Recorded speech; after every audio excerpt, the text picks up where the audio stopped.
Hey mini chums, and welcome back to the Kenwood Kids Club, live from the Mr. Baker's Cakes kitchen. As you've probably already guessed from the title of this week's video, today we are going to be making a mixed berry pavlova. I love pavlova. I think there's just something about it in the summer. It's so light and creamy and delicious, and you can put absolutely anything on it that you want to.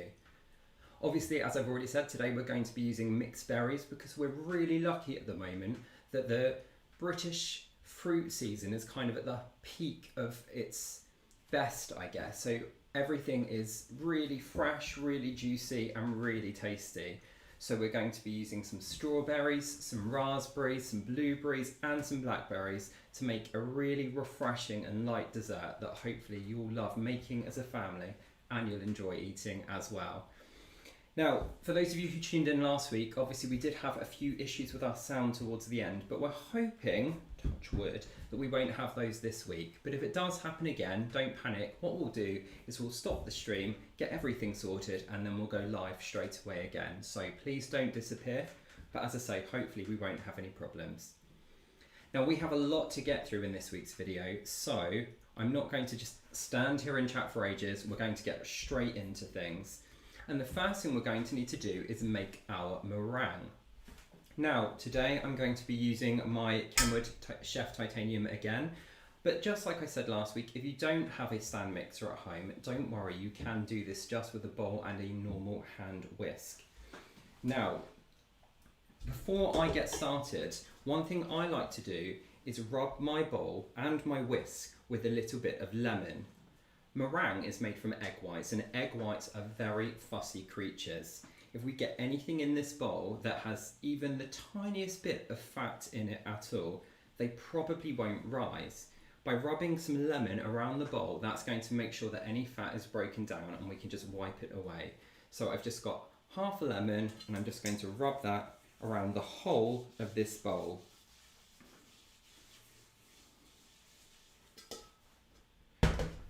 And the same for the whisk as well. Don't panic if it leaves any kind of lemony residue. That's not a problem at all. And then I've just got some clean kitchen paper. You can take away those little bits of lemon that escaped. Okay. The next thing we're going to need to do is separate our eggs into their whites and their yolks. We don't actually need the egg yolks for this recipe, so you can use those for something else. Possibly making a really, really rich omelette, really rich scrambled egg, or even something a bit more posh like a pasta carbonara. Now we're going to be using 4 large eggs for this recipe, and what I'm going to do is separate the eggs into 2 bowls, one for the whites and one for the yolks. That's just in case I manage to get any yolk go in with my white. It's not going in with all my white in the main bowl, but I'll show you what I mean. So I'm going to break the egg open and then very carefully split it in half and let the white run down into that first bowl. Then I'm going to gently pass the yolk over to the other half of the shell before putting it in there. Now I can see that a tiny bit of yolk has slipped into this mixture, but hopefully, rather than wasting the whole egg, I'm just going to scoop it out with a spoon. Always the way that these things happen when you're on camera live. Okay, and then we're just going to do the same thing again with the other 3 eggs.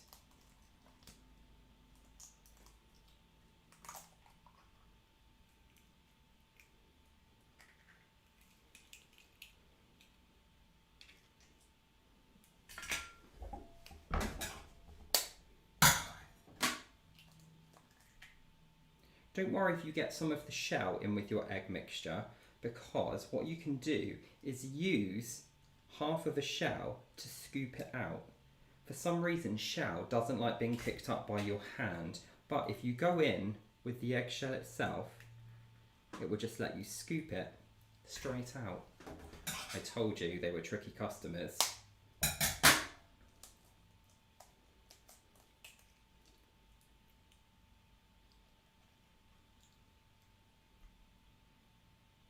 And And there are our 4 egg whites. As I say, I don't need these yolks, so I'm going to pop those out of the way and I'll use them for something else later on. These can then go into the main bowl of the mixer with the whisk attachment, and we're just going to whisk that on quite a high speed until they go frothy and start to make peaks. I'm going to put mine on to about 5 on my mixer, and that's why, as I say, if you're doing this by hand, it might be a little bit harder work, because you really want to beat those eggs as hard as you can.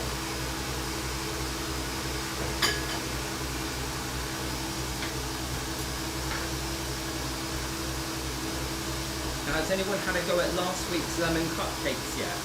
If you have, you'll have to head over to the Kenwood social media page, or to mine, Mr. Baker's Cakes, and show me a picture of how they came out. I'd love to see what you've been making and baking at home.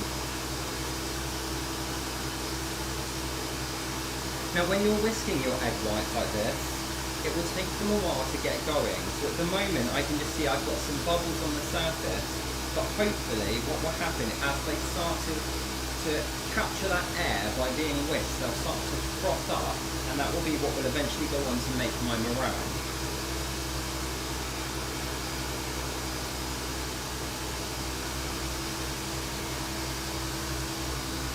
I can use this time to have a little bit of a tidy up.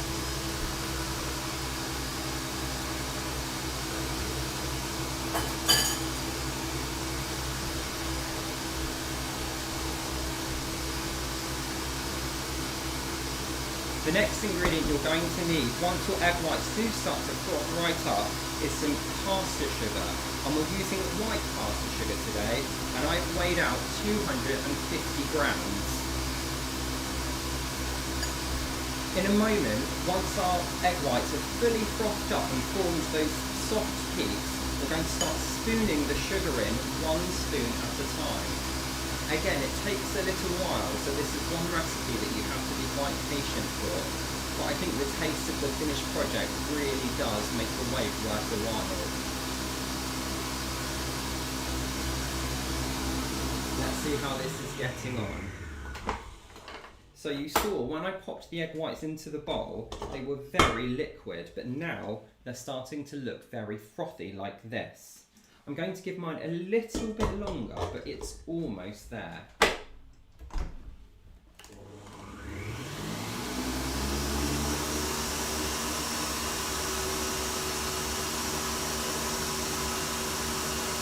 you're having a go at baking along with me at home, again, make sure you are sending the pictures of what you're doing over to the Kenwood social media pages and to me as well. The easiest way to do it is to tag us on Instagram. Okay, so I'm going to turn this down just a little bit, and I'm going to start adding my sugar in 1 spoonful at a time. What this would do is take that frothy light mixture and it would start to make it go really creamy and glossy.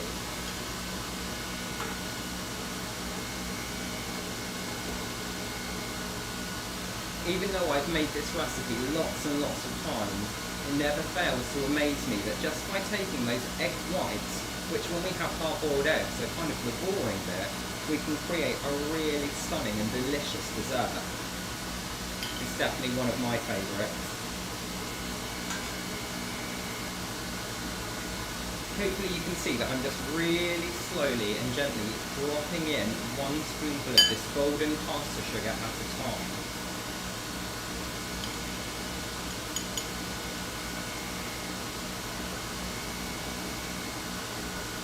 Don't worry if you can see some of it getting stuck to the side of the bowl, because in a moment we'll go in with our spatula and just scrape around the edge.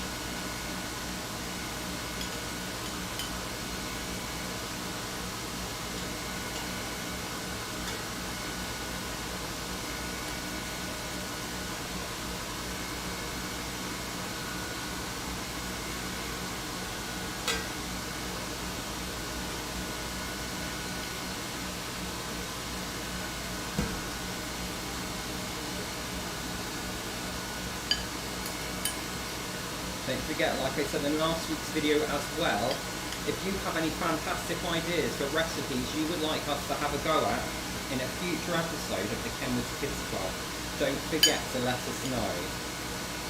We've already got some of them planned, and we're going to have recipes for nice breakfasts, delicious lunches, exciting dinners, even snacks and desserts as well. So any of your suggestions will be very gratefully received.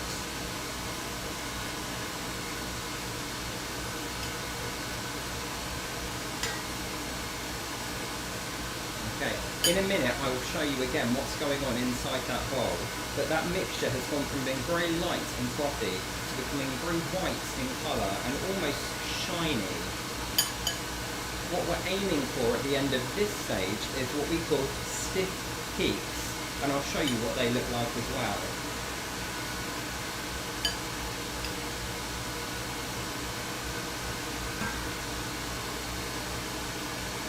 What we're doing when we're whisking our egg white mixture is we're actually allowing all the proteins in the egg white to capture air in amongst them, and that's what makes it go really light and gives it that lovely marshmallow-like texture. We're almost there.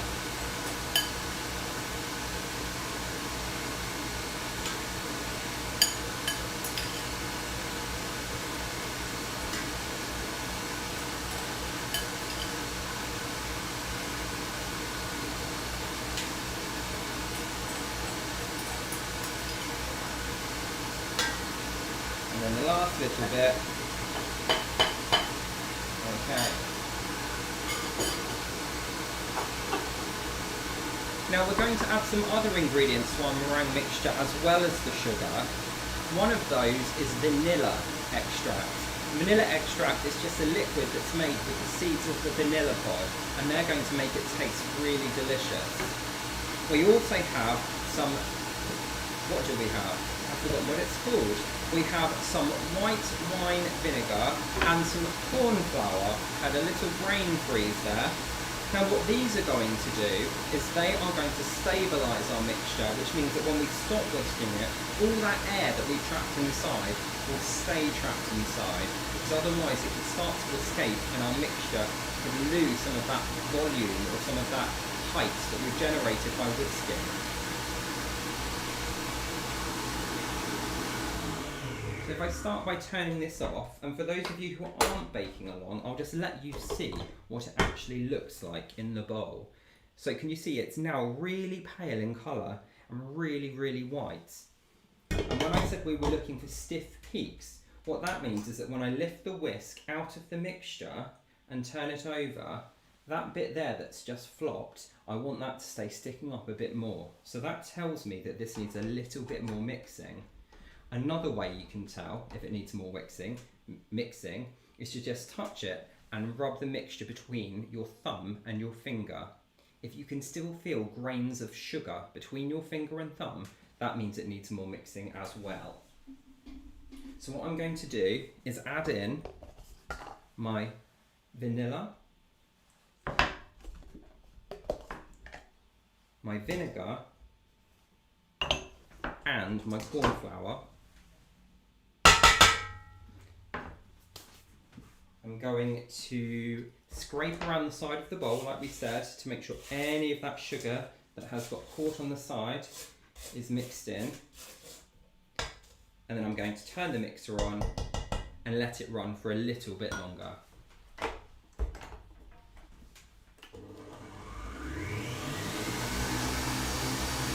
While it's doing that, we can get the next thing ready that we're going to need. And that is a baking tray.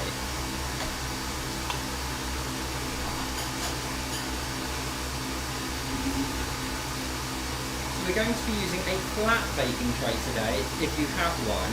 If you don't, you can use a sheet pan, which has got a little lip around the end, but it might mean that you have to make your meringue for your pavlova a little bit smaller. On here, we're going to put some grease-proof paper.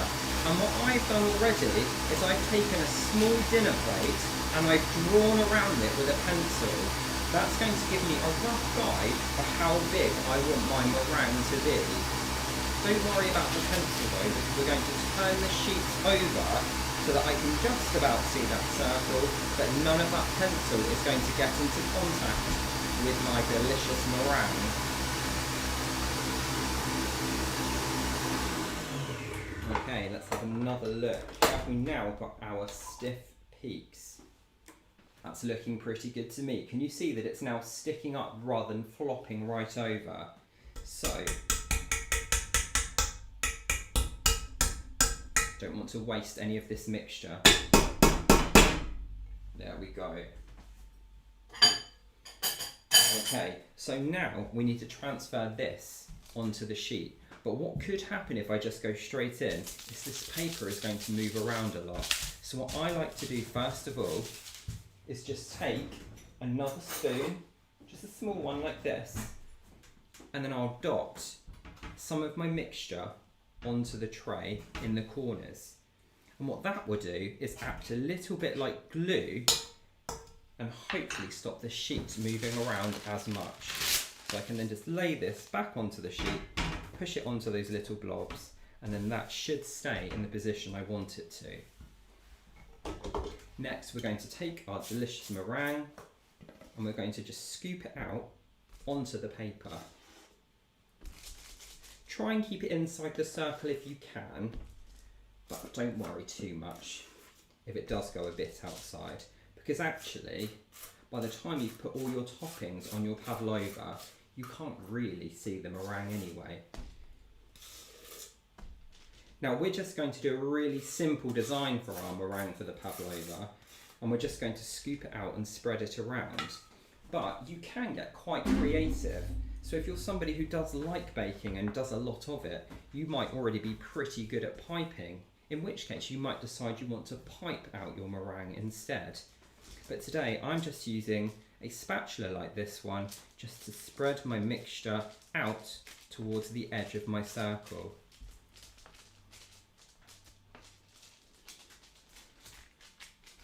And then once I've spread it all to the edges, I want to almost turn it into a nest shape. So I want to have a little hole in the middle, which eventually we're going to fill with some cream and fruit. And then I want the wall around the outside of the nest to hold all of that in. So, if you don't have a spatula like this one, by the way, you can also do this with a spoon, and I'll show you what I mean. You can just take your spoon and just use that to spread out your mixture instead.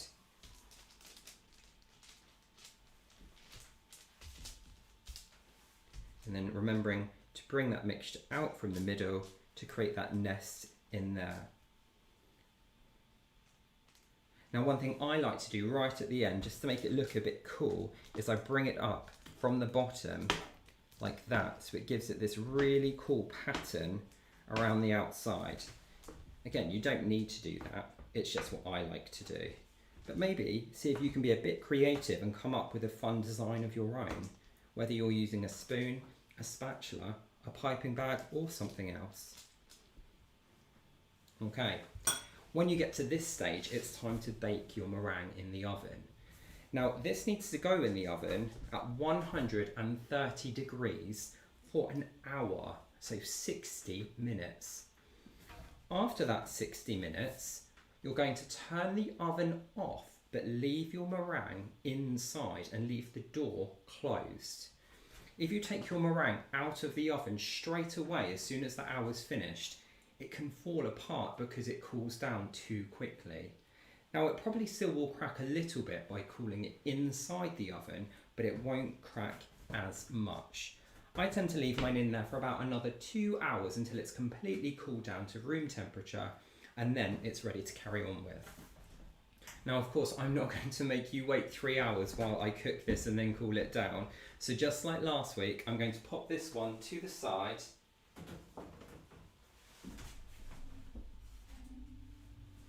And here is one that I prepared earlier in the style of Blue Peter. I'm probably showing my age now. Do any of you still watch Blue Peter? So you can see here that this one has been baked for the full hour and then cooled down in the oven for the 2 extra hours.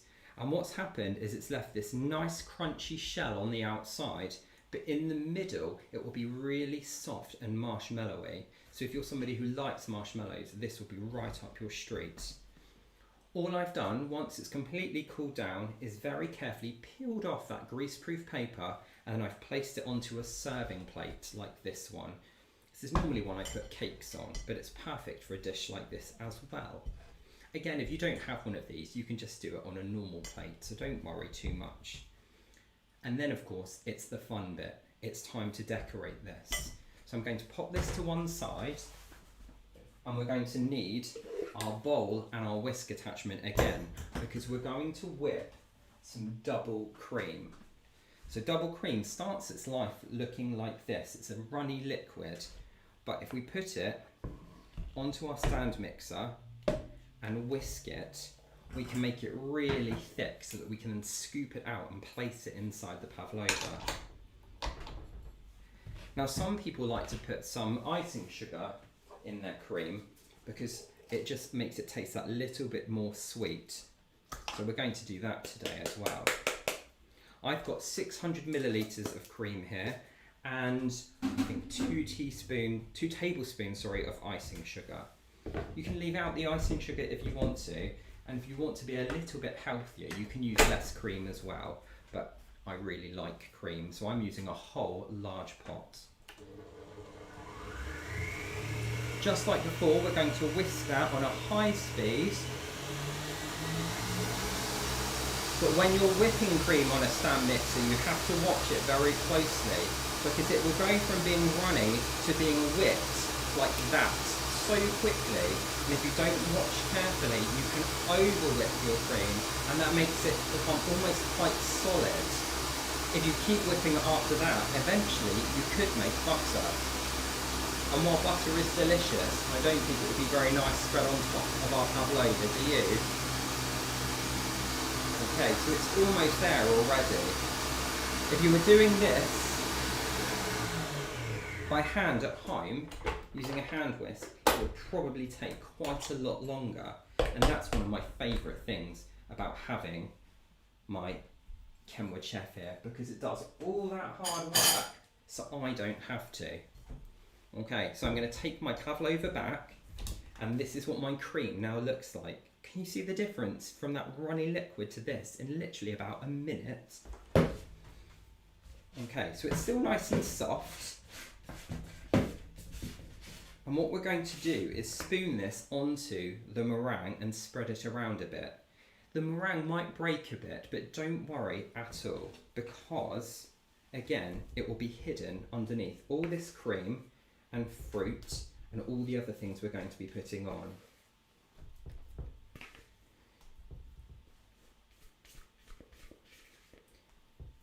Okay, now do you know, I think actually my cream might even be a little bit more stiff than I'd normally like it to be. But that's like what I was saying just now. If you don't watch it like a hawk, it's so easy for it to go over where we want it to be. But it's fine, it will still taste absolutely delicious. Delicious is my favourite word for describing food, by the way. So apologies if I say it all the time. Okay, so just like before, I'm creating a little bit of a nest shape or a well in the middle of my pavlova, just because I want some of that fruit to go down inside. And then literally, it's as simple as just taking your fresh fruit, and I've got 500 grams of mixed berries here, and we're just going to sprinkle them onto the top of our pavlova. Doesn't it look delicious already? Okay. Now I like to pile mine up really high, but again, you can use less fruit if you want to. So I'm just pushing it into that cream a little bit to hold it in place. Don't worry if you drop any. If they end up on a nice clean work surface, you can use them anyway. If they end up on the floor, they need to go in the bin. Okay, almost there with the fruit. And then there's one more step that I like to do with my pavlovas, but this is very much an optional step, so you don't have to do this one. I just think it gives it the perfect finishing touch for summer. So that's all my fruit, my cream and my meringue all piled up. The last thing we're going to do is make a very simple fruit sauce to pour over the top. And you can either make that and serve it over your pavlova, or you could put it in a jug and people can pour some themselves when they're eating it at the dinner table. To make the sauce, you're going to need to take your blender, and again I'm just using the blender attachment for my Kenwood Chef. And in there we're going to put another 200 grams of mixed berries. Again, I've got strawberries, raspberries, blackberries and blueberries. And we're also going to add 2 tablespoons of icing sugar. That would just make it a little bit sweeter. Not too sweet though, because we want some of the sharpness of those berries like the blueberries and the raspberries to cut through all the sweetness of the rest of our dish. So then that goes on there, and we're just going to turn it on. And you should hopefully see the fruit is turning into a really thick liquid.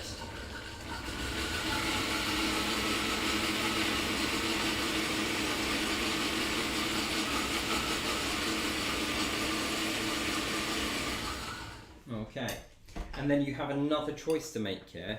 You can either leave your sauce with all the kind of the seeds and things in it, or you can do what I'm going to do, which is just pour it through a very fine mesh sieve.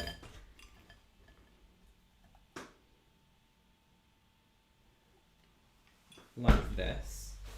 And I think I've run out of spoons. Goodness me, I've used so many. Just going to use my spatula here just to stir that sauce around, and what that will do is help the liquid to find its way through the sieve, but leave all those seeds and bits of skin and other things like that sat up in the sieve itself, leaving us with a nice clear runny sauce.